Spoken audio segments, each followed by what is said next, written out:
son posgrados que se nos superponen. Así que Bueno, bueno, esta buena compañía. la primera clase del miércoles virtual o yo me imagino. No, Entonces mi imaginación. No, mi imaginación. Sí. Bueno, después ya no organizamos, pero venimos. Es la primera vez que me pasa que pasan tantos días sin conocerlos. Así que bueno, nada. Sé que estuvieron viendo ayer nulidades. La pregunta es si les queda alguna duda antes de avanzar con otros temas. ¿No? Eso. Y eso que no son fáciles las nulidades. ¿Por ahora? Por ahora es poco, pero se acumula. Bueno, hoy vamos a empezar a hablar del divorcio, ¿sí?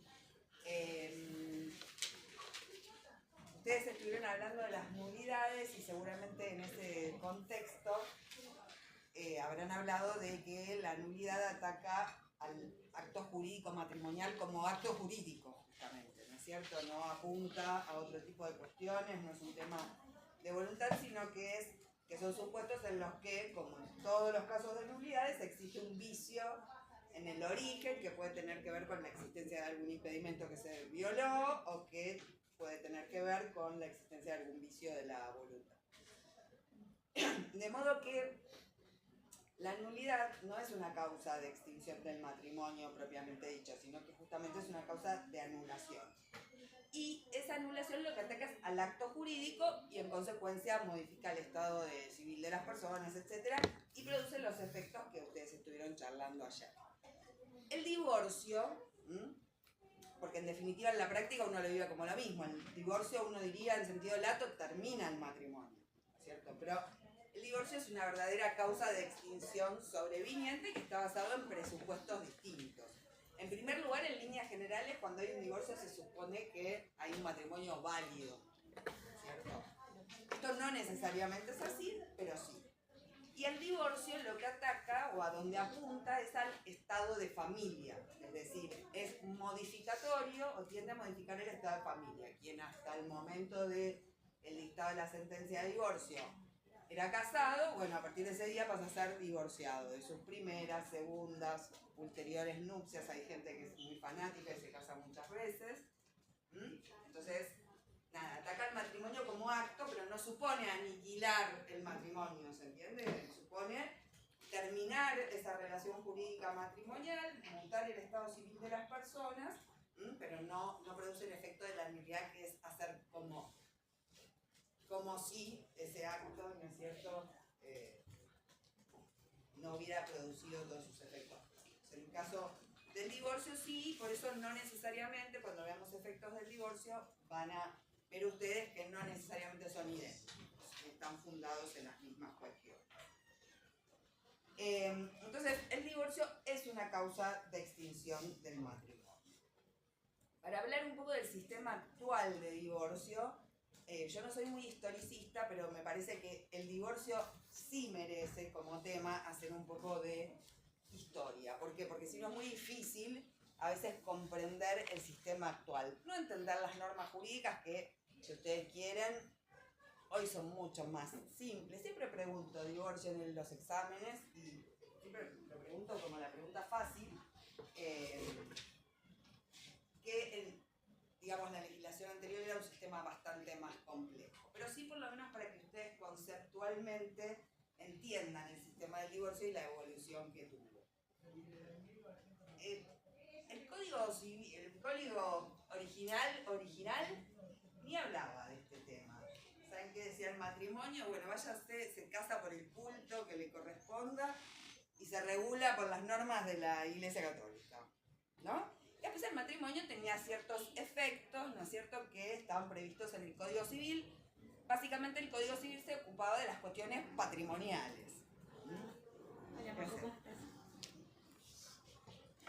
Esa situación originaria, digamos, no duró mucho tiempo. ¿Por qué? Porque por supuesto no todo el mundo profesaba un culto. Este país, que es un país de inmigración, con todo el debate que hay actualmente con esto, tenía personas que venían de distintos lugares y profesaban distintos cultos, algunos que no profesaban ningún culto, etcétera, lo que provocó que toda esa situación impidiera matrimonio, generara como una cuestión social, si ustedes quieren, bastante compleja, y se sancionó a no muchos años de la vigencia del código originario la ley 2393, que fue la primera ley que se llamaba de matrimonio civil. ¿Por qué de matrimonio civil? Porque lo que hace esa ley es poner o implantar el matrimonio civil obligatorio. Es decir, que es lo que 2393.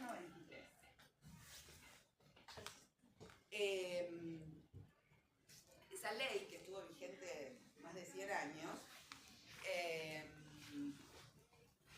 fue una ley que implantó algo que subsiste en nuestros días, que es el matrimonio civil obligatorio. Es decir, el matrimonio, como ustedes vieron, es un acto solemne. Entre esas solemnidades está que yo lo celebre frente al oficial del registro civil. Esa es la forma que impone. Podría ser otra, en el derecho comparado hay otras, para nosotros es el oficial del registro civil.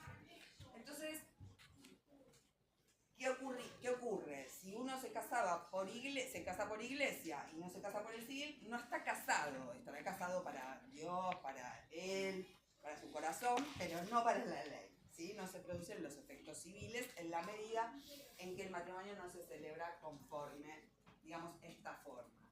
Entonces digo, este es un punto que se sostuvo en todas las leyes de matrimonio posteriores. En la ley que sucedió a esa, que fue la ley 23.515, y en la legislación actual, la única autoridad competente para celebrar matrimonios sigue siendo el oficial del registro civil.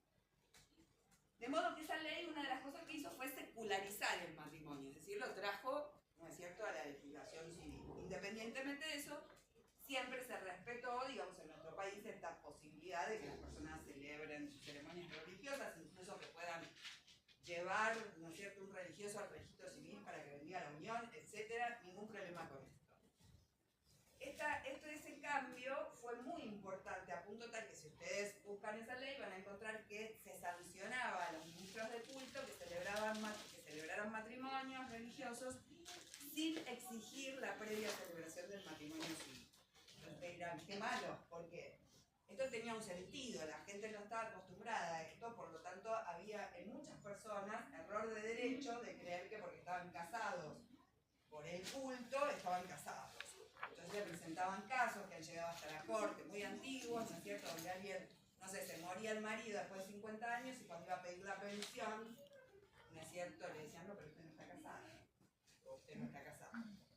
Entonces, para evitar que eso pasara y de alguna manera generar, que yo creo que de ahí viene la costumbre de que la gente se casa primero por el civil y luego por la iglesia, ¿vieron? De ahí un poco como que se hace esa costumbre, porque los ministros de culto podían tener o podían sufrir sanciones si no exigían que previamente se hubiera celebrado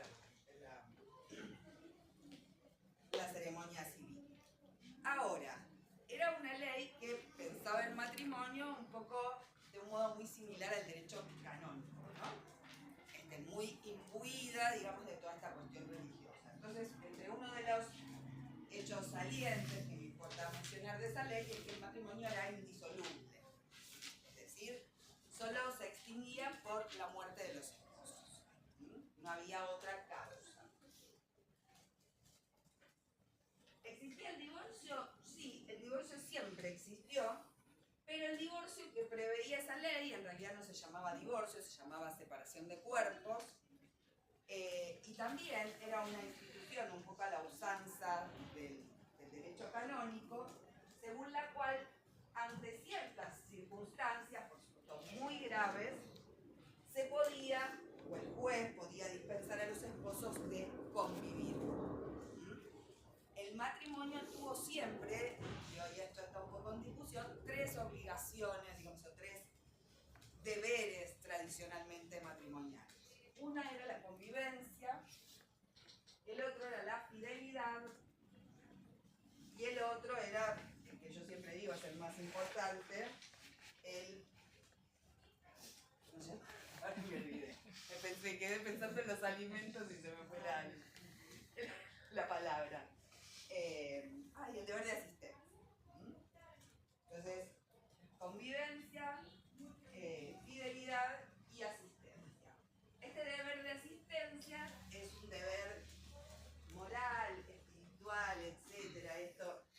el bolso, te cebo mate, ¿no? Te acompaño al médico y qué sé yo. Y también tiene una parte patrimonial, ¿no es cierto? Porque la asistencia es material y también moral. Y de ese deber de asistencia, en buena medida, derivan, ¿no es cierto?, que es el único que subsiste hoy jurídicamente hablando, derivan, ¿no es cierto?, ciertas obligaciones pecuniarias o de aporte a la vida en común que tienen y que han tenido y siguen teniendo los esposos.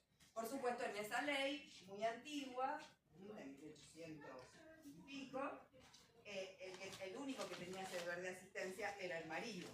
Contexto histórico totalmente distinto. En su origen, ¿no es cierto? Esto después fue cambiando por otras cosas. Entonces, estos tres deberes que eran jurídicos tenían como contrapartida que si esos deberes se incumplían de algún modo, entonces alguien podía solicitar la separación de cuerpos. Es decir, el incumplimiento de esos deberes jurídicos llevaba acarreado una sanción. Y esa sanción era el divorcio. ¿Sí? Hoy la gente sale, hace una fiesta, qué sé yo, les aseguro que en 1900 esto no pasaba. No era algo necesariamente bueno, pero este divorcio, que era la sanción, tenía efectos limitados. El juez dispensaba del deber de cohabitar, o sea, era un deber jurídico. Dispensaba del deber de cohabitar, pero eso no implicaba que no vivíamos juntos, entonces yo podía tener otro novio, otra pareja, podía vivir la vida loca. No, mantenía el deber de fidelidad y por supuesto se mantenía, bueno, según los supuestos, no me interesa desarrollar eso, el deber de asistencia. Ese sistema estaba basado, como digo, en una idea del divorcio como una sanción y además el divorcio en sí mismo venía acompañado de otras, ¿no?, castigos, por decirlo de alguna manera. ¿Castigos para quién? Para el que tuvo la culpa, es decir, el que infraccionó el deber en cuestión, el que había sido infiel, el que abandonó la casa, el que dejó de prestar ese deber de asistencia, que es un poco más volátil, ¿no es cierto?, en su formulación, si ustedes quieren, en cuanto a la asistencia moral, espiritual, etc. Pero la infracción a cualquiera de esos deberes generaba consecuencias. ¿Por qué? Porque esa sentencia de divorcio que dictaba el juez establecía quién era el culpable. El culpable podía ser uno o podían ser los dos. Todas estas cosas que nosotros tenemos hoy, todos tienen algún grado de responsabilidad, eso no existía. O sea, era blanco o negro. Alguien tenía la culpa o los dos, generalmente era uno. Pero ahí no acaba la cosa. Ustedes dirán, ¿cómo el juez sabía que era culpable, que había sido infiel? Bueno, porque ese proceso de divorcio era un proceso contencioso, donde había que producir prueba de la infidelidad, de la injuria, como se llamaban las causales, del abandono del hogar, etc. ¿No? Eran juicios, la verdad que, bueno, tremendas las cosas que la gente, ¿no es cierto?, vinculaba y que probaba en estos procesos.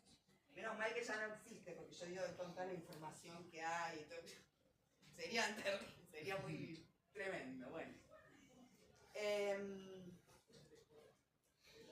Entonces, el sistema, a lo que quiero concluir es, teníamos un modelo de matrimonio que establecía ciertos deberes jurídicos, que son los tradicionales del matrimonio, que no permitía la extinción del vínculo matrimonial en vida de ambos esposos, es decir, solo se disolvía o extinguía definitivamente con la muerte. Esto es a los efectos de recuperar la actitud nupcial, ¿no es cierto?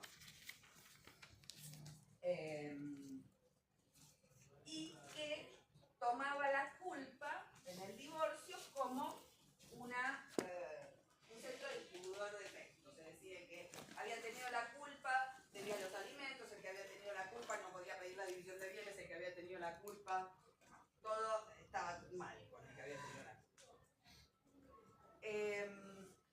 Se mantenía la vocación hereditaria, ¿cierto?, para el inocente, porque el vínculo no se disolvía.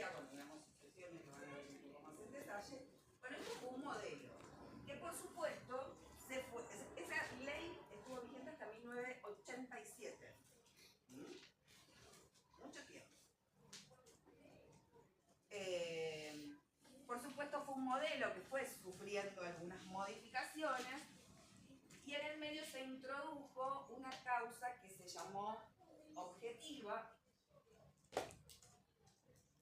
que era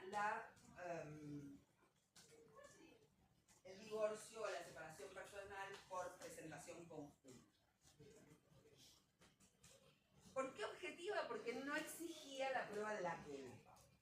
Aclaro que en esos procesos que yo mencionaba contenciosos no se admitía el allanamiento. Es decir, supongamos que mi marido planteaba contra mí una demanda de divorcio porque yo le había sido infiel. Yo no podía ir a decir al juez, mire, sí, le reconozco que fui infiel, pégueme 10 azotes. No, esto tenía que ser objeto de prueba, o sea, era orden público puro, y estaba ausente toda idea de que uno se separara porque básicamente se le daba la gana, o porque no quería más al otro, o porque nuestro proyecto había fracasado, por lo que fuera. Esa idea estaba totalmente ausente. ¿Ok? Parece medio increíble, pero esto era así hasta no hace tanto tiempo. Muy bien. En algún momento se incorpora esta idea del divorcio por presentación conjunta, que iba un poco más al respeto de la voluntad, si ustedes quieren, pero no era tampoco nos queremos divorciar y nos divorciamos, sino que, tanto como en todos los regímenes, también es una constante en todos los regímenes matrimoniales que el divorcio está en manos o es competencia del Poder Judicial, ¿sí? En todas las leyes que existieron, con los alcances que tuviera el divorcio en cada época, siempre es un juez el que interviene en el decreto del divorcio o con toda su variedad. Así como la forma es ante el oficial público, el divorcio con el juez, es en tribunal. Entonces decía, se introduce en algún momento esta causal de presentación conjunta que básicamente suponía que los esposos podían, de común acuerdo, presentarse ante el juez, plantear que querían divorciarse o separarse porque existían causas que hacían imposible seguir viviendo juntos. El juez los escuchaba, pero no exigía la producción de prueba, y se quedaba con eso anotado en una libretita, porque no existían las tablets, y pensaba luego si esas causas que le habían expuesto realmente eran tan graves como para divorciarlos, ¿no? En eso consistía la intervención judicial. Pero esto estaba en la sana crítica del juez, ¿entiendes? No se producía prueba en el expediente ni había necesidad de ventilar todas estas miserias, digamos, de las personas. Entiende también que en aquel momento lo que era la infidelidad y qué sé yo, estaba también representada en el campo del derecho penal por la figura del adulterio, que ahora ya hace muchos años que no existe más, pero esto podía tener consecuencias penales. A tanto llegaba el concepto de la culpa en este tipo de cuestiones. Bueno, lo cierto es que ese procedimiento, que les cuento, se presentaban, el juez necesitaba una audiencia, le expresaban las causas, el juez se quedaba pensando, te volvía a citar, te trataba de reconciliar y te mandaba a tu casa. A los 3 meses ibas a otra audiencia y entonces el juez te preguntaba si seguían en la intención de separarse o de divorciarse, es decir, si sus oficios de reconciliador habían dado algún efecto. Si eso no había sucedido y él entendía que las causas eran lo suficientemente graves, eventualmente decretaba este divorcio. Siempre con efectos limitados, ¿sí? Siempre el divorcio implicaba, en el marco de esa ley, que cada uno pudiera vivir separado, o sea, dispensarlo de ese deber jurídico de cohabitar, pero sin disolver totalmente el vínculo. Y de hecho, si se reconciliaban, bueno, todo volvía al estado anterior. No sé si antemano se inicia una causa penal y después con esa causa penal es utilizada como causa penal. Bueno, en este caso se aplican como normas que hoy conocemos, ¿no? La prejudicialidad, etc. Tenías que tenerlo probado. Lo que pasa es que en materia de divorcio, las causas para divorciarte eran la infidelidad, que no necesariamente era el tipo penal del adulterio, podía tener un contacto. Entonces, y había en materia civil una norma más residual, que eran las injurias graves, donde a lo mejor vos no podías probar que el otro había tenido relaciones sexuales con la secretaria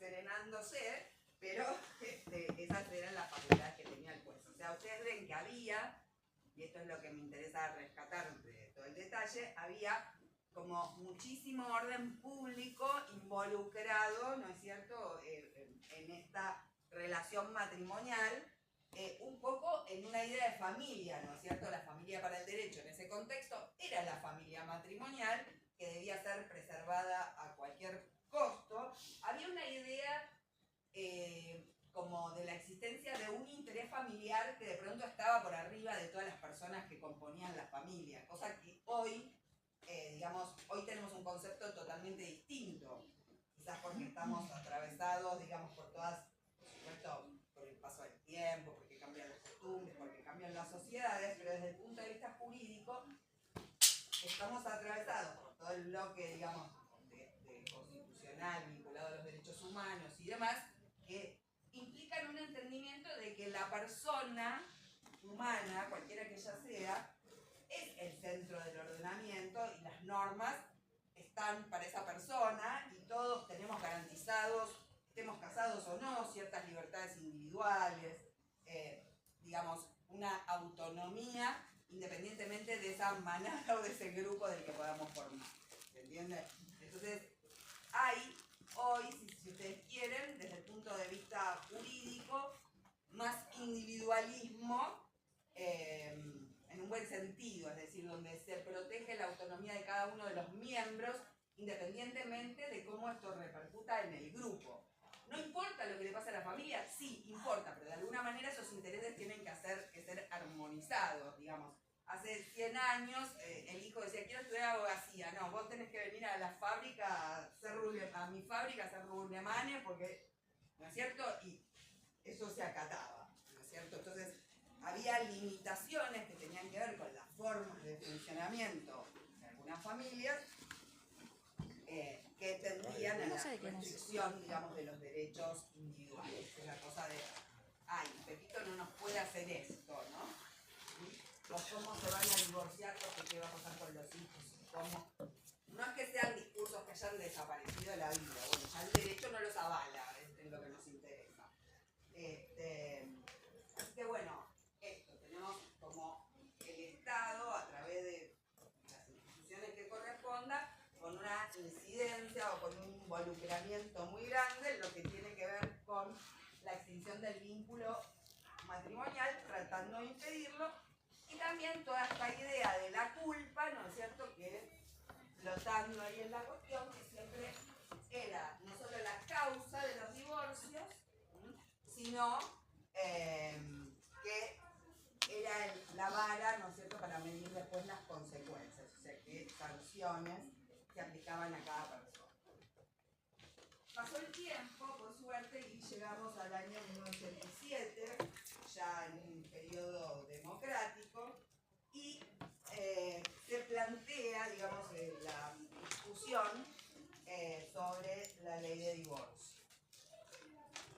Ese debate, si ustedes lo quieren comparar con algo actual, podría parecer al del aborto, o sea, fue tremendo, creo que hasta fue peor.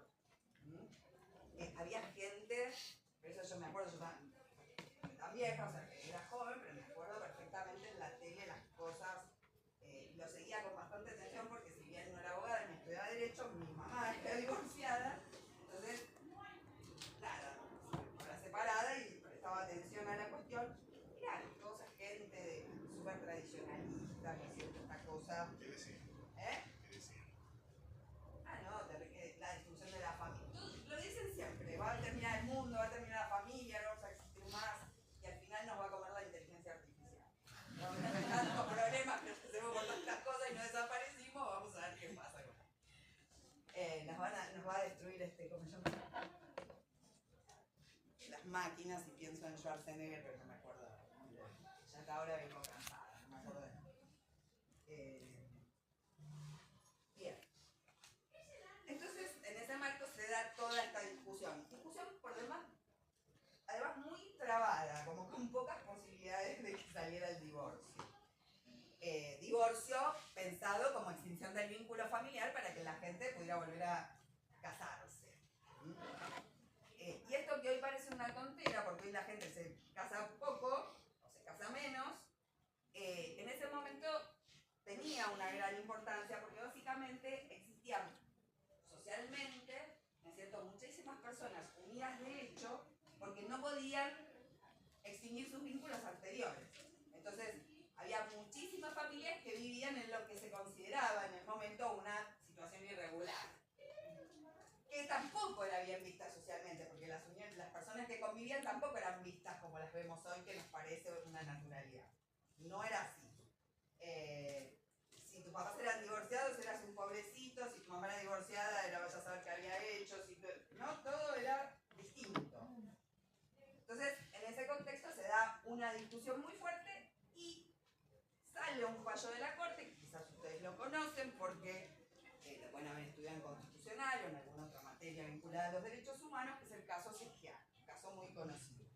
En ese caso Sejian, que era a su vez un juez, hacía muchos años que estaba separado, había rehecho su vida con otra mujer, había tenido otros hijos. No es menor decir que tampoco los hijos de los matrimonios y los demás hijos no tenían los mismos derechos, y esto realmente también era un problema. Esto había terminado antes, porque una de las primeras leyes de la democracia fue la ley 23264, de la democracia para la familia, ¿no? Fue la ley 23264 que equiparó a los hijos en derechos, pero es de 1985, no era tan vieja. Entonces, eso era una tensión social complicada, si ustedes quieren. Lo cierto es que Sejian se presenta y le dice, mire, yo tengo esta situación, hace 30 años que no tengo nada que ver con esa mujer, es inconstitucional que yo no me pueda divorciar, ¿no es cierto? Porque cita el artículo 19, la libertad de las personas, de lo que hoy nos parece como un discurso ya súper conocido, ¿no? El diseño del plan de vida de cada uno, el nivel de intromisión que el Estado puede tener en ese plan de vida, si se ajusta a la realidad. O sea, parecía quizás razonable para una ley que tenía 120 años, pero no para el año 1987. Además, la Argentina era de los pocos países que todavía no tenían divorcio vinculado. Creo que quedaba la Argentina, Chile y algún otro más que andaba por ahí, pero no eran demasiados. Y esto se vincula con algo que quizás ayer charlaron en la nulidad de matrimonio, que eran los matrimonios que se celebraban en el extranjero. La gente, para regularizar sus situaciones, decía que tenía un domicilio en Uruguay, se divorciaba en Uruguay porque ahí había ley de divorcio, se casaban en Uruguay, o se casaban en Paraguay, o se casaban en México, no sé qué, y esos matrimonios también eran oponibles a la ley argentina porque se los consideraban fraude a la ley argentina. Como que sustraían el punto de competencia, ¿no es cierto? En vez de la competencia para divorciarse, era y sigue siendo el juez del último domicilio. Ahora hay algunas variantes, pero bueno, si el último domicilio había sido en Argentina, mi competencia era Argentina y acá no me podía divorciar. O me podía divorciar con esos efectos limitados. Era algo simbólico, digamos. Porque acá no tenía el matrimonio en otro país. Acá no tenían efectos. Claro, después aquí la ley le desconocía efectos extraterritoriales. Exactamente. Pero bueno, la gente lo hacía en su afán de normalizar, por eso les digo, era algo como habitual. Entonces, ¿qué pasó? La Corte le dio la razón a Sejian y le dijo que efectivamente ese artículo 67, que establecía la indisolubilidad del vínculo matrimonial, era inconstitucional. Y eso fue, digamos, de alguna manera el espaldarazo final para que la ley salga, porque si no, ¿qué iba a pasar? Que iban a tener una avalancha de divorcios, de inconstitucionalidades vinculadas a esta. Una vez que se había decretado una, todas las demás iban a ir por el mismo camino. Artículo 67. 67.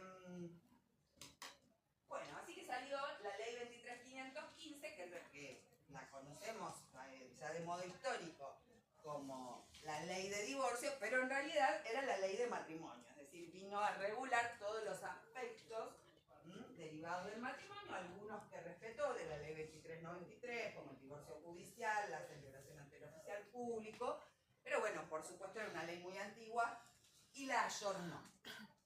¿Qué sistema estableció la ley 23.515? Mantuvo los deberes, fidelidad, asistencia y convivencia. Ya ahora más modernamente los esposos buscaban el domicilio de común acuerdo,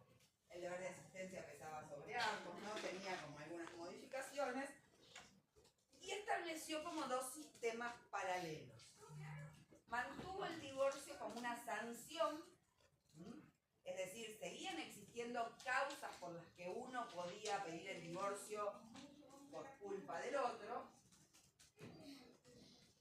que seguían siendo las injurias graves, la infidelidad, el abandono voluntario y malicioso del hogar, y algunas otras cuestiones, pero generó un grupo de causales que eran más objetivas, es decir, que no perseguían la declaración de culpa. Una de ellas fue el mismo sistema que antes le conté, el de las audiencias, ¿no? La presentación conjunta, la voluntad conjunta de los esposos. Pero esa voluntad conjunta tenía algunos requisitos. Había que tener una antigüedad de 3 años en el matrimonio, para evitar que la gente terminara de comerse una tostada y saliera corriendo a divorciarse, o vaya a saber que creían que estábamos todos locos y no podíamos controlar nuestra vida. Pero bueno, por supuesto, era un mecanismo más o menos ágil, porque ustedes piensen que esos procesos contenciosos, con prueba, con apelación, con todo lo demás, esos procesos de divorcio a veces tardaban 10 años. O sea, no era solo las cosas que había que exponer en la sede judicial, sino que a veces hasta eran agraviantes para las personas, sino el tiempo que esto insumía, sus costos, etc. Y después otras causas estaban la presentación conjunta, que ya les conté cómo era, y se introduce como una cuestión novedosa la separación de hechos sin voluntad de unirse. Lo que ahí hacía la ley es tomar un criterio objetivo y decir, bueno, miren, si María y Juan hace 3 años que ya no viven juntos, no necesito que me prueben que este matrimonio no va más. Este matrimonio no existe. Existe la libreta de matrimonio, pero el matrimonio como tal no funciona. No hay posesión de Estado. Es un concepto que viene en los. Por lo tanto, si yo me presentaba pidiendo el divorcio de mi esposo, independientemente de cualquier otra causa de que yo le pudiera imputar infidelidad, etcétera, etcétera, pero probaba que hacía 3 años que estaba separada de hecho, el divorcio salía objetivamente y salía. Y también se introdujo una causal que tenía que ver con la enfermedad mental, enfermedades mentales graves, adicciones del otro cónyuge, que permitían que el cónyuge, llamémoslo sano, así lo llamaban, el cónyuge sano, pudiera pedir la separación del cónyuge enfermo cuando esa enfermedad tornaba imposible la vida en común o la vida con los hijos, o se tornaba peligrosa. No era darle libre para que no abandone al enfermo, sino entender que en algunas situaciones humanas la convivencia se hace difícil o quizás peligrosa, y entonces permitir apartarse sin prejuicio de que la articulación de esa causal tenía una carga alimentaria muy importante para el sano, que tenía que ocuparse de atender los tratamientos médicos, de solventar los tratamientos médicos, los alimentos, etcétera, como una obligación alimentaria mucho más amplia, derivada, digamos, del deber de solidaridad familiar. De modo que este sistema, digamos, hizo que coexistieran, ¿no es cierto?, 2 tipos de causas del divorcio. Causas con culpa, que se llamaban subjetivas, porque se indagaba en la culpa, causas sin culpa. Es decir, ¿y cuál es? Que se llamó, por oposición a lo que antes dijimos, el divorcio de sanción o el divorcio como sanción, se llamó el divorcio remedio. ¿Por qué remedio? Bueno, porque al quitar la discusión de las causas, digamos, la idea era centrarse más en el conflicto actual y resolverlo hacia el futuro, ¿no es cierto?, que en indagar el pasado. Y además, un poco toda esa idea de la incorporación de las causas objetivas, más allá de que en el derecho comparado ya eran conocidas, existían, etc., deriva un poco del estudio, digamos, del comportamiento humano y el aporte que hacen otras ciencias también al derecho de familia. Realmente es muy difícil, todos habrán tenido novio, novia, o esposo, esposa, ¿no es cierto?, donde, bueno, ante una misma situación cada uno tiene una visión, piensa que el otro, ¿no?, esas típicas situaciones que uno ve, bueno, ¿por qué estás enojado? Porque vos me dijiste tal, sí, pero yo te contesté mal porque vos ayer, no sé, me origen de la culpa. Uno puede encontrar una culpa en un hecho concreto, no sé, clarísimo, le expliqué, no sé, típica, no sé, un tipo que se fue de la casa y dijo, me voy a comprar cigarrillo y no volvió más. Bueno, se abandonó el hogar, pero no sabemos por qué lo abandonó, ¿no es cierto? Lo mismo si fuera una mujer, digo, ¿no es cierto? ¿Cuáles son las causas? ¿Por qué estaba así? Porque tampoco es a lo mejor lo hizo porque está loco, porque es malo o por el motivo que fuera. Porque es un difícil él solo y qué sé yo.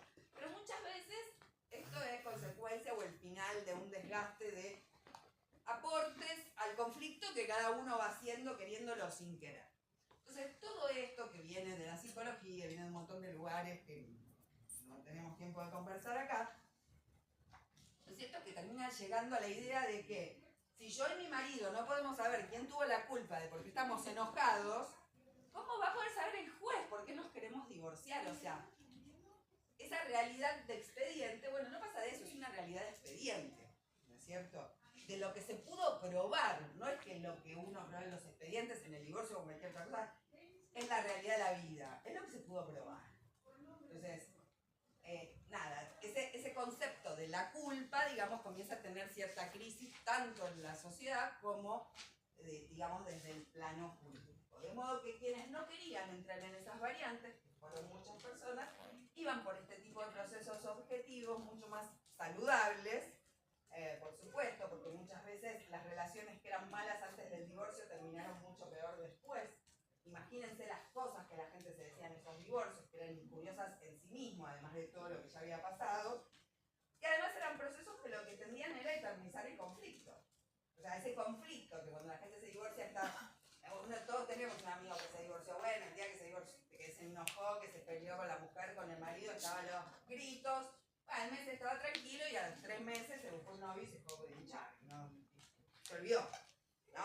No necesariamente así, pero quiero decir, a veces quitar escenarios de conflicto, ¿no? De donde se pueda desplegar esa conflictividad, hace que las cosas salen de una mejor manera. Esas situaciones, hay gente en familia particularmente, no y quizás en el marco del divorcio, pero sí de otros procesos judiciales, hay gente que despliega, digamos, una cuestión, batalla a través de los tribunales y no deja terminar, ¿no es cierto?, ese vínculo quizás tóxico, enfermo, etcétera, que tienen para con el otro. Entonces, estos caminos del divorcio, por supuesto, potenciaban muchísimo la conflictividad. ¿Quiere decir que los conflictos no existían? No, existían, pero es como que vos le dabas una cancha, ¿no es cierto?, para que se maten 10 años diciéndose de todo. De hecho, muchas veces esos procesos empezaban con alguien que demandaba al otro por infidelidad y terminan siendo los dos culpables por las injurias que el otro había advertido dentro del propio juicio, ¿no? Así que eran muy encarnizados. Bien. Entonces, esta ley 2315 hace una suerte un poco de balance, ¿no? Mantiene el viejo régimen, pero genera, digamos, algo nuevo que, como eran procesos más rápidos, como no, la gente no sufría estos desgastes, etc., bueno, se fueron imponiendo de alguna manera. Y les diría que para la época en que entró en vigencia el nuevo código, no sé, serían 90-10, ¿no? Por cierto, 90% objetivos y 10% seguían con la vía subjetivas. Continuaban esos divorcios, por supuesto, estaban a disposición de quien quisiera usarlos, pero bueno. Esa ley también en una cosa un poco transaccional, ¿no es cierto?, había mantenido, o sea, estableció el sistema de divorcio, pero mantuvo como paralelamente una institución que era la separación de cuerpos o la separación personal, que uno podía todavía acceder a ese divorcio con efectos limitados. Las causas eran las mismas en general, no vale la pena entrar en ese detalle, subjetivas o objetivas, pero si yo, por ejemplo, por una cuestión de convicciones, no quería divorciarme, podía acudir a la otra institución que me permitía esa separación de cuerpos que no disolvía el vínculo matrimonial. Y digo siempre se la cuestiona como transaccional con la Iglesia Católica, básicamente, que fue una de las férreas opositoras a la ley de divorcio. Está muy bien desde las convicciones religiosas, pero un poco el debate y lo que plantea Sejian es, esto está bien, esto está mal, querer que el matrimonio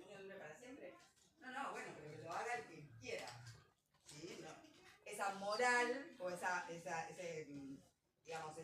meseta moral no tenemos por qué imponérsela, por ejemplo, a quienes no profesan la religión. De modo que la idea es un poco, bueno, cada uno con su conciencia haga lo que le parezca. De hecho hubo otro fallo de la Corte vinculado al matrimonio, pero ya por los años 90, donde se presentaron unos contrayentes y pedían que su matrimonio, que querían que su matrimonio fuera indisoluble. Es decir, habían hecho un acuerdo en los que ambos se renunciaban a la facultad de pedir el divorcio, porque querían que su matrimonio fuera indisoluble. Les digo que la corte estuvo reñida, era una corte difícil esa de los años 90. Eran un montón y no todos por ahí tenían. Eran casi todos muy inteligentes, pero bueno. Por suerte triunfó la correcta interpretación de las cosas y básicamente lo que la corte dijo, bueno, mire, si usted quiere tener un matrimonio indisoluble, yo se los traigo a criollos, si usted quiere tener un matrimonio que no se divorcie. ¿No es cierto? Es lo mejor que puede hacer, porque es un problema de la conciencia suya. De hecho, esto también se mantiene en la ley. La facultad de pedir el divorcio es irrenunciable. Tiene que ver con los derechos humanos de cada uno, lo que yo hoy creo que es bueno para mí, o lo que yo hoy creo que voy a querer. Por ejemplo, que estoy casada con Juan y que nunca me voy a arrepentir de eso, bueno, no lo sé, no lo puedo saber porque nadie volvió del futuro todavía. Así que, nada, la facultad de pedir el divorcio es irrenunciable. Y eso es un poco lo que se resulta en ese fallo que les toca. Cada tanto hay estos embates que tienen que ver, ¿no es cierto?, con posturas que son ideológicas o religiosas muchas veces, y que no responden solo, o digamos, es un tema que por supuesto como tantos otros tiene atrás pensamientos que no digo que sean disvaliosos o no, sino que hay posturas, digamos, frente a estas cuestiones que son más filosóficas, si ustedes quieren, y no solo lo que dice la ley. Bueno, muy bien. Entonces, un día se va a modificar el Código Civil y Comercial y gran revuelo se arma cuando en la tele empieza a aparecer el divorcio express, que es lo que teóricamente tenemos ahora. Es un divorcio, nada más, no es express ni es nada por el no, con el Código Civil y Comercial, sí, 2015. Bueno, un poco anterior, pero que es vigencial en 2015. ¿Qué hizo el Código Civil y Comercial? Eliminó todo tipo de causa para pedir el divorcio. ¿Por qué pide uno el divorcio? Porque quiere, porque se le da la gana, porque cansó el otro, que no lo quiere más. Porque está loco. No tiene que dar nadie más, ningún ciudadano argentino más tiene que dar una explicación de por qué quiere divorciarse. Tuvo este plan, para él no funcionó. Y digo para él no funcionó porque a lo mejor para el otro funcionó, pero para él no, y no quiere estar más en ese lugar. Y bueno, la ley le dice, tenés razón, si no querés estar más en ese lugar, podés irte. Bueno, ¿por qué le dice esto? Bueno, le dice esto porque nadie puede estar obligado, ¿no es cierto? Hay como un redimensionamiento, si ustedes quieren, de lo que es la libertad, ¿no es cierto? Y en la libertad es uno de los principios en materia matrimonial, en el Código Civil y Comercial. Bueno, nadie puede estar obligado a permanecer en una relación que no quiere estar. Sea porque haya una traba legal, sea porque necesites el consentimiento del otro. A lo mejor el otro sí quiere estar y vos no querés estar y no parece razonable en esta historia de la evolución de los derechos humanos, ¿no es cierto?, que alguien se tenga que estar constreñido a estar en una relación de esta índole, una relación familiar, una relación personal, una relación que muchas veces involucra la sexualidad, que involucra un montón de situaciones, si no quiere estar más allí, ¿no es cierto?, por algún motivo. Bueno, o sea que este divorcio, que antes, digamos que en general, más allá de las culpas o no, siempre tenía una causa y no les quería hacer muy larga la historia, pero también había plazos, o sea, había tiempos que esperar para articular la separación de hecho los 3 años, aunque no tuviera que discutir la culpa, en la presentación conjunta tenía que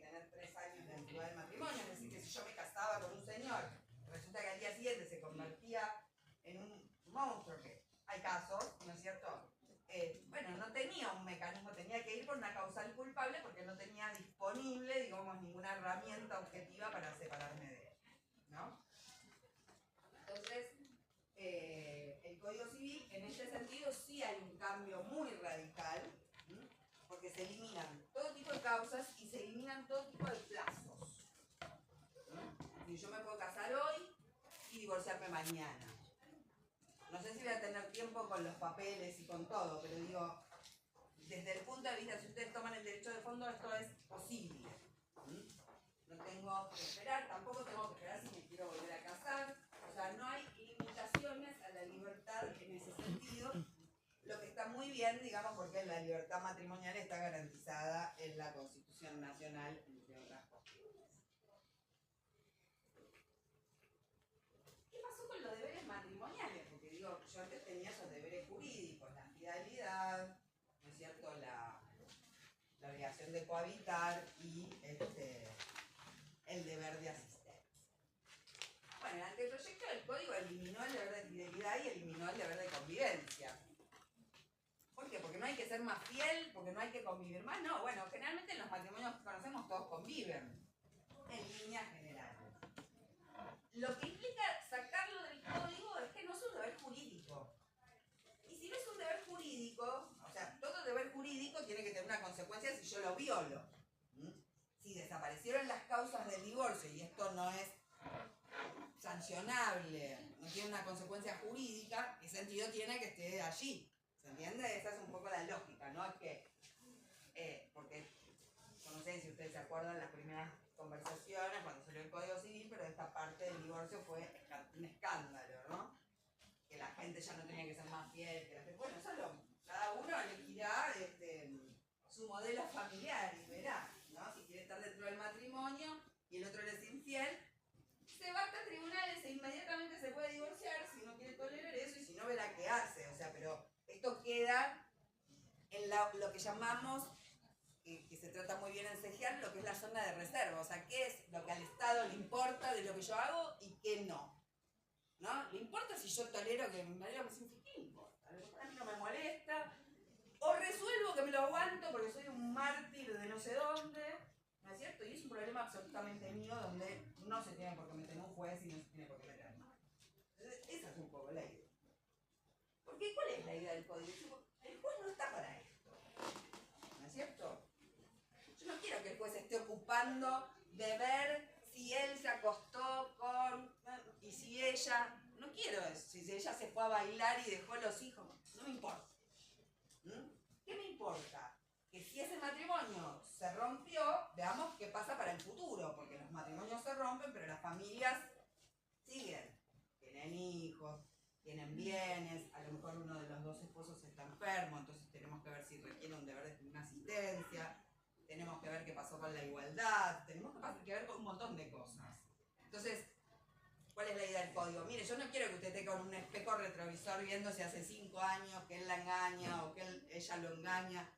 Quiero el futuro. Si tienen algo que discutir sobre eso que pasó, no quiere decir que esto no importe, ¿eh? Pero es de otro lugar. Vaya al psicólogo, vaya a hacerse masajes, vaya a tirarse las cartas, yo qué sé, cada loco con su tema. Pero no es en tribunales. Ese es un poco el mensaje. No es acá. El juez con eso que pasó no puede hacer nada. Entonces ya no nos interesa. A la justicia no le interesan más tus problemas de la cama, tus problemas con la... ¿no? Punto. No, se corre la justicia de ahí, ¿para qué? Para focalizarse en las consecuencias de esa situación de ruptura matrimonial, eventualmente. ¿Qué va a pasar después? Insisto, especialmente con los hijos, punto muy importante, ¿no es cierto? Lo que tiene que ver con su protección, y cómo se van a resolver las cuestiones que vienen de antes. Bueno, ¿qué vamos a hacer con los bienes? ¿Quién se va a quedar en la casa? O los dos se van a ir de la casa, ¿no es cierto? Todas esas cosas.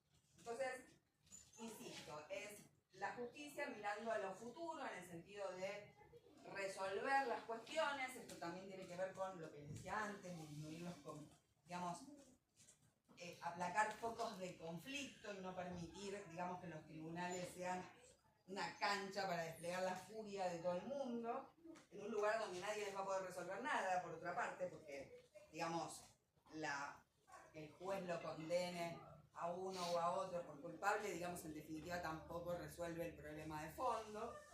Entonces, bueno, nada, la justicia, insisto, o el mundo jurídico se aparta de estas cuestiones, toma el divorcio como algo que pone fin, como un remedio a esta situación concreta, o mejor dicho, un remedio es cuando la gente se separa, dice, no, yo acá no puedo vivir más, me voy. Pero la intervención del juez lo que hace es darle un marco jurídico a esa situación, legalizarla, por decirlo de algún modo. Por supuesto, el divorcio produce un montón de efectos, tanto en el campo patrimonial como extrapatrimonial, que vamos a ir viendo. Entonces, ese hito del divorcio hace que jurídicamente se produzcan determinados efectos y, insisto, se aparta de meterse en la cuestión de fondo. ¿Qué pasó con el anteproyecto? Bueno, fue modificado en algunas cuestiones. Entiendo que también, no sé si los tenés a mano los artículos, si los leemos. Creo que también quedaron allí a modo transaccional, pero igual no nos preocupa porque podemos ser infieles porque usted no tiene una consecuencia jurídica. ¿Cuál leo, Majo? ¿Qué es lo que a todo el mundo le importaba? Si ¿De asistencia? Dale. ¿De alimentos? Los esposos, 431. Los esposos se comprometen a desarrollar un proyecto de vida en común basado en la cooperación, la convivencia y el deber moral de fidelidad. Deben prestarse asistencia mutua. Bien. Deber moral de fidelidad. 432. Alimentos. Los cónyuges se deben alimentos entre sí durante la vida en común y la separación de hecho. Con posterior al divorcio, la prestación alimentaria solo se debe en los supuestos previstos en este código o por convención de las partes. Esta obligación se rige por las reglas relativas a los alimentos entre parientes en cuanto sean compatibles. Bueno, eso ya lo vamos a estudiar. Pero ven ustedes que como deber jurídico hay la idea de definir el matrimonio, ¿no es cierto?, como un proyecto de vida en común, que lo es. También es una definición que comparte con las uniones convivenciales, que vamos a ver en su momento. Basado en la cohabitación. Bueno, en líneas generales está basado en la cohabitación, pero esto no quiere decir que la cohabitación sea exigida para que yo tenga un matrimonio o que sea exigible, ¿no es cierto? ¿Le puedo exigir al otro que conviva conmigo? ¿No? Me voy a poner a gritar en mi casa y digo, no, yo quiero que convivamos. Y si él no quiere, no vamos a convivir. Y si no quiere, yo quiero, y él no quiere, y bueno, nos tendremos que divorciar. O llegar a algún tipo de acuerdo, ¿se entiende? Pero no hay una imposición de la ley. Y tampoco no convivir tiene una consecuencia jurídica en el marco del divorcio. Hay algo en esto de la convivencia que sí tiene un reflejo jurídico, que no lo vamos a charlar hoy, pero sí es en materia sucesoria. Cuando las personas están separadas de hecho sin voluntad de unirse, esto es que quebraron su unión y de pronto siguen casados, ¿no? Siguen teniendo libreta, pero no viven más juntos, es decir, se extinguió esta vida en común, sí pierde el derecho hereditario. Sí se pierde el derecho hereditario. Quizás lo escucharon, vienen. En otra clase hablamos del caso de Sarlo. Claro.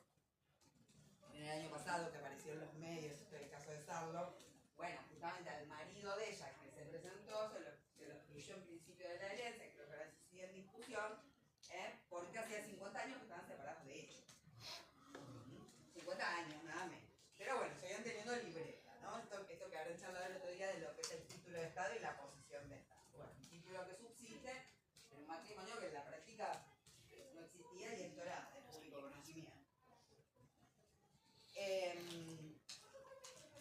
Bien.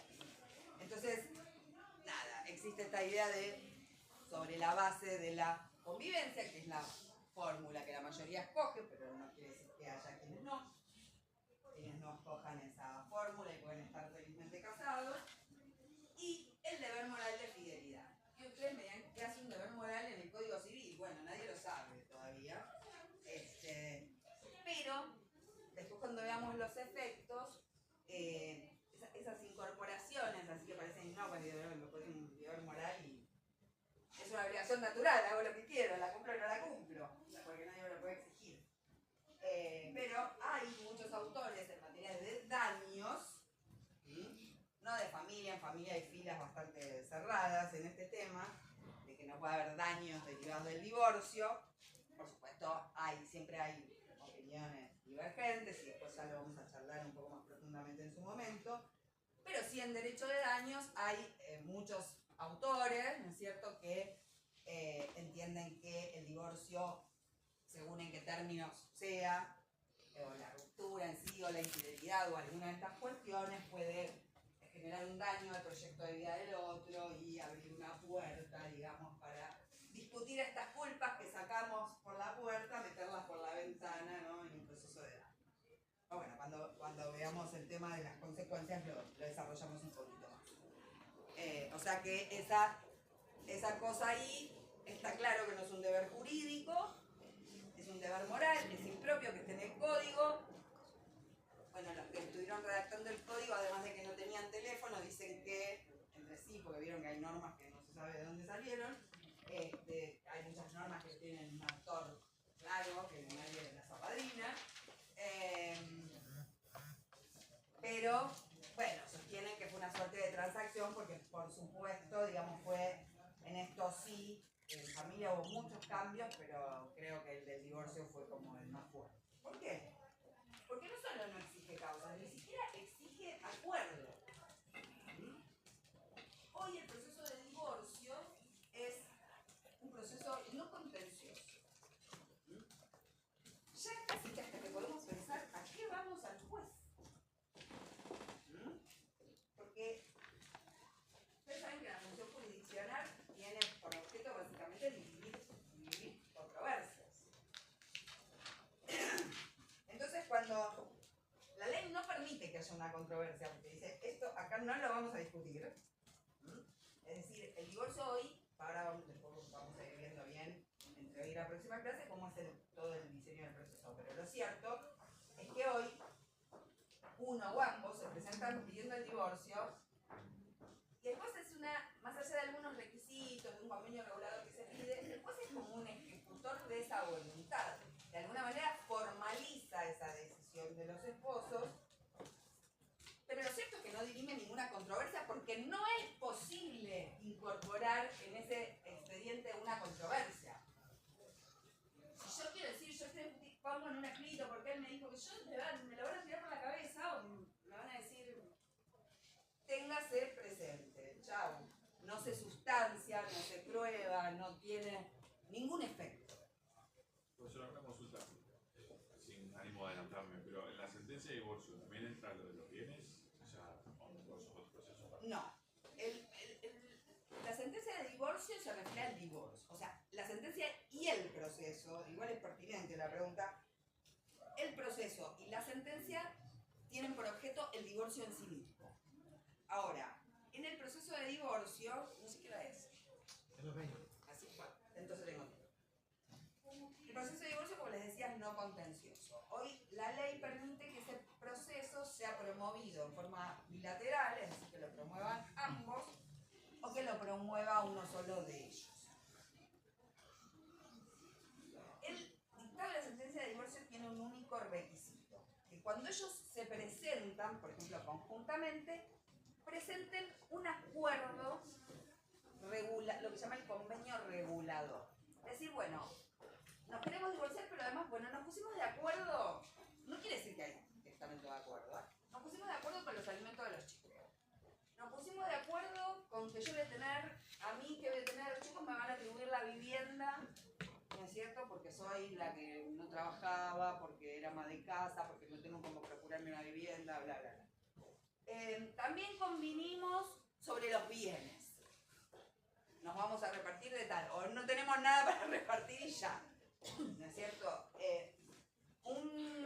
Lo que se llama el cuidado personal de los hijos y el régimen de comunicación. Nos pusimos de acuerdo. Si nos pusimos de acuerdo en todo, lo ponemos en un convenio, este convenio regulador, y lo presentamos juntamente con la demanda, o con la petición, ya no hablamos de demanda, bueno, contencioso, con la petición de divorcio.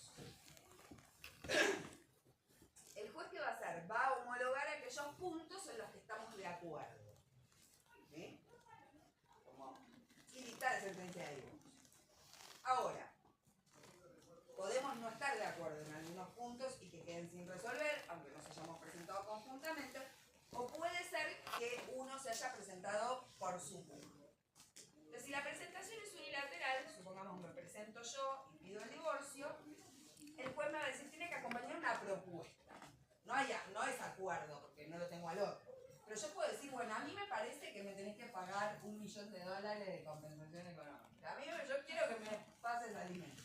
Yo me quiero atribuir la vivienda. Yo me quiero adjudicar la casa y yo quiero todo para mí como es lo que hace él. ¿No? Pero digamos, uno debería hacer una propuesta seria, razonable y atendida. Cuando la presentación es unilateral, digamos, si bien el proceso no es contencioso, es bilateral, la sentencia tiene que producir efectos para ambos, por lo tanto, se lo notifica al otro para que tome intervención. Entonces el otro se presenta y ¿qué puede decir? ¿No me quiero divorciar? No, no lo puede decir. No importa si quiere o no quiere, se va a divorciar lo mismo. Así que no vale la pena gastar. Segunda cuestión. Este convenio que me mandaron, lo que dijo María José me parece todo un disparate. Estoy de acuerdo con pagarle $1 millón, pero no estoy de acuerdo, ¿no es cierto?, con que se quede con el perro, etcétera, etcétera. Estoy de acuerdo con el régimen de los chicos, en fin. Puede aceptar alguna de esas propuestas, entonces eso se va a homologar. Puede hacer una contrapropuesta en el expediente, o puede estar en desacuerdo con él. Hecho esto, ¿qué hace el juez? Dicta la sentencia de divorcio, porque el objeto de ese proceso es divorciar a estas personas. Es decir, la presentación del convenio o propuesta, y eventualmente contrapropuesta, es tratar de que las partes autocompongan sus intereses, digamos, es como que la ley en eso es un poco docente. Dice, bueno, primero veamos si usted puede arreglar esto. Entonces, ¿qué pasa si no nos pusimos de acuerdo en nada? Nada. Se dicta la sentencia de divorcio y posteriormente tendré que discutir en expedientes separados, no en el expediente de divorcio, no sé, los alimentos de los hijos, los alimentos míos, si es que estoy en condiciones de pedir alimentos, la compensación económica, la distribución de los bienes, etc. O las que no se hayan acordado van por esa vía. Termino de decir esto. Por una cuestión de conexidad y de algunos principios que se aplican a los procesos de familia, todas las cuestiones conexas al divorcio, estas que mencionamos, los hijos, los bienes, van a tramitar ante el mismo juez que el divorcio, pero son expedientes separados, porque el proceso en sí del divorcio, solo su objeto es el divorcio en sí mismo y no sus consecuencias. ¿Sí? Eso es. Eso. Exacto. ¿Sí? Sí, gracias. Y esto es importante, que también es algo que siempre pregunto en el examen y me lo contestan mal. Yo cuando les digo en serio, no sé, es así. Si no se ponen de acuerdo, no es que el juez resuelve en ese momento. En el divorcio nada se resuelve. ¿Qué se resuelve? El divorcio. Punto. Vos viniste a divorciarte. El requisito es presentar este convenio. Si hay de acuerdo, genial, porque despejamos conflictos para el futuro. Pero si no lo hay, el divorcio es como el Kini 6, sale y después vemos. O se ponen de acuerdo en el futuro, o promueven... Solamente el Estado civil. Exacto. Solamente pasas de esto a esto. El resto, después El resto, si hubo acuerdo, se homologa y se evitan, digamos, incidencias futuras. Y si no hubo acuerdo, bueno, tendrán o se pondrán de acuerdo en el futuro o va a tramitar por procesos independientes. Insisto, por una cuestión de principios que afectan, digamos, los procesos de familia, sí tramitan ante el mismo juez porque se considera que ese juez considera la conflictividad familiar. Ustedes piensen que hay familias con mucho conflicto, ¿no es cierto? Entonces a lo mejor un grupo familiar tiene 15 expedientes ante el juzgado 8. Entonces el juez ya sabe quiénes son, ya saben qué les pasa, ya conocen la problemática, ¿se entiende? Porque los que son conflictivos son conflictivos.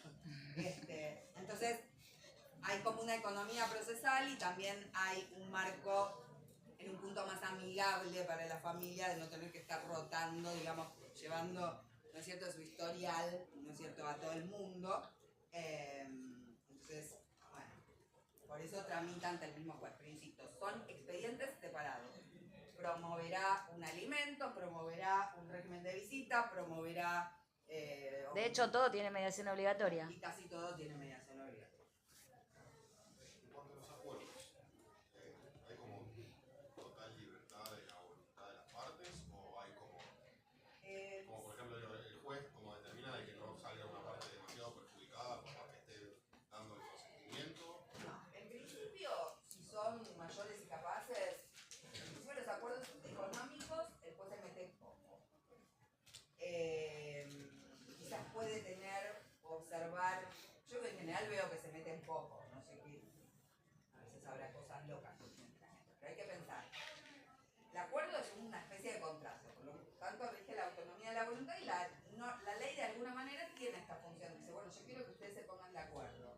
¿Por qué? Porque, bueno, creo que, ¿no es cierto?, van a cumplir más lo que acuerden que lo que un juez le imponga. Puede ser. Ahora, hay límites. El juez puede ver poco, porque ahorita la virtualidad nos vemos poco. Pero, cuando no hay acuerdo, habitualmente debe convocar a una audiencia para oficiar un poco de mediador y tratar de que se resuelva la mayor cantidad de cosas posibles.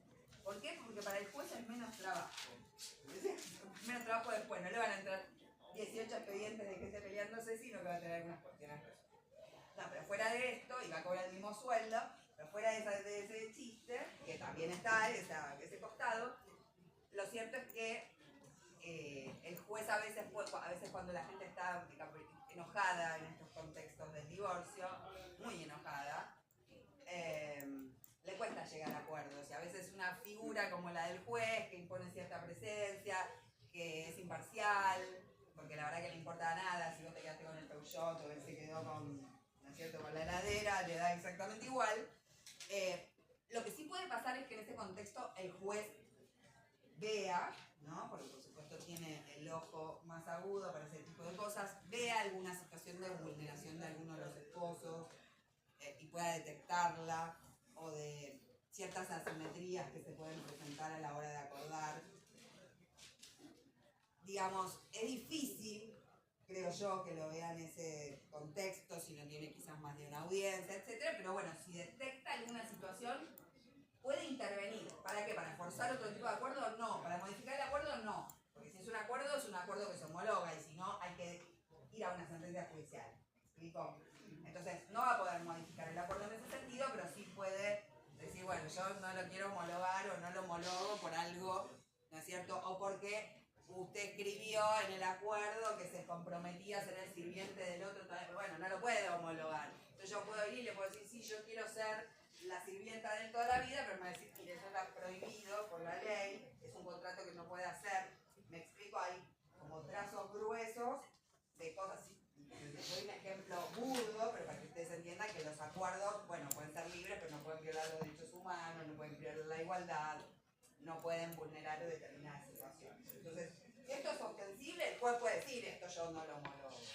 O si ve algo que pueda ser perjudicial para los hijos, ahí son más de meterse. Ahí son más de meterse, ¿por qué? Porque el hijo es un sujeto independiente, es decir, hay dos personas que están haciendo un acuerdo sobre él, y entonces ahí el juez no solo puede, sino que debe. Le corre vista al defensor de menores. Además de también. eso, así, además interviene el asesor de menores, bueno, donde se persigue la protección de los derechos de los niños, ¿no? Que también se los puede escuchar en los procesos y todo lo demás. Pero digo, como siempre, hay límites a la autonomía de la voluntad. A veces pueden ser detectables, fácilmente detectables, y a veces no. Esto es lo que quiero decir. En la medida en que los detecte o que detecta alguna vulneración de derechos de alguno, por supuesto puede negarse a homologar esa cosa. Entonces, no sé qué hora es. Ya menos 5, menos 7. ¿Eh? Menos 5, menos 7. Bueno, entonces no vamos a empezar nada más. Lo que me interesa de esto, más allá de toda la lata histórica que ustedes... Y a mí me gusta hablar un poco de la historia porque no todo hay que darlo por hecho, ¿vieron? Hace poco apareció un señor que estaba extrañadísimo de por qué existía el divorcio. Entonces yo dije, no, che, hay que empezar a hablar un poco de las cosas porque si no... A mí a veces me llaman y me dicen, no le quiero dar el divorcio, me llama la gente. La gente más grande me llama y me dice, yo no le quiero dar el divorcio. Pero no lo das. Bueno, porque esto, fíjense, eso es un buen ejemplo, que era típico, ¿no? Yo no le voy a dar el divorcio. Como en las Le voy a dar el novelas. divorcio, lo voy a dejar, ustedes ya saben qué, ¿no? Bueno, era una cuestión extorsiva, digamos. Aunque el señor se hubiese acostado con la secretaria, fuera el peor del mundo, etcétera, etcétera. Pará, no tiene por qué estar obligado a estar extorsionado dentro de una relación en la que no quiere estar. ¿Se entiende? Entonces, ese es un poco el concepto, que ese ámbito de la libertad y esas decisiones tienen que ser personales de cada uno.